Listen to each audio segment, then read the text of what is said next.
C'est devenu le rendez-vous incontournable de fin d'année, la 20e édition de Jarry en fête, un événement notamment marqué par Joua Tradition. Le plus grand marché de Noël de la Guadeloupe a ouvert ses portes au public ce dimanche. Près de 200 exposants présents au parc d'activités pour le plus grand bonheur des dizaines de milliers de visiteurs. Alexandre Ouda, Bruno Pensiovillon. Pour ce 20e anniversaire du Joua Tradition, les Guadeloupéens sont venus nombreux pour découvrir les innombrables richesses artisanales de leur archipel. Parmi les 170 artisans présents aujourd'hui, Huguette expose pour la première fois le fruit de son travail. Boules de Noël aux couleurs traditionnelles, colliers de graines naturelles, mais surtout ces concalambis minutieusement décorés et qui attirent l'œil des passants. Ça sort de l'ordinaire, c'est quelque chose qu'on ne voit pas souvent. Et il y a du travail, ça te montre que la personne elle a bien travaillé, elle a bien réfléchi, c'est super.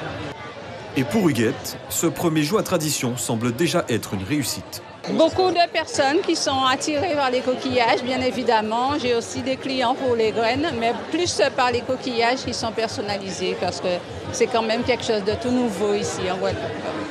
Non loin de là, cet autre stand proposant des vêtements réalisés sur mesure avec des tissus aux motifs créoles et nigérians attire lui aussi de nombreux passants.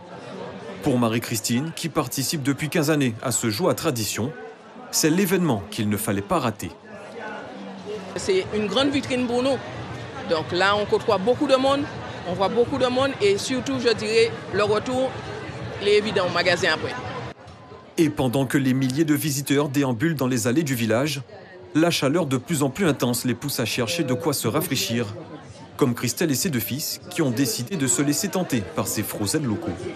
Ça semble être des saveurs locales, donc envie de fraîcheur vu qu'il fait beau, donc on va déguster. Justement, on a bien vu que le soleil tape en ce moment. Oui, on a de la chance. Ça va. Oui, ça va bien rafraîchir, je pense.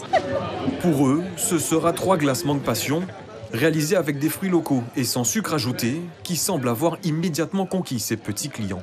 Pour moi qui suis derrière les fourneaux et qui fait des glaces, je n'ai pas le contact avec les clients. Tandis qu'effectivement, quand on est sous Joua Tradition, ils profitent pour me faire une petite question, ils profitent pour me dire ça va être quoi les prochaines. Non, il y a un bon retour, il y a un échange. Donc ce genre d'événement-là, oui, ça permet de mettre en avant les produits, les producteurs et ça fait plaisir. Et que serait un Joua Tradition sans ces historiques exposants agriculteurs? Les premiers à participer il y a maintenant 20 ans et qui rencontrent toujours un immense succès. Preuve que ce rassemblement artisanal a encore de belles années devant lui. D'autres villes s'en sont inspirées et c'est très bien pour la Guadeloupe. Parce que ça veut dire que c'est une très belle fête. C'est comme si c'était une grande famille guadeloupéenne qui se retrouvait, qui ne s'était pas vue depuis un certain temps ou qui se redécouvre. Et pour cette 20e édition, près de 40 000 personnes étaient au rendez-vous.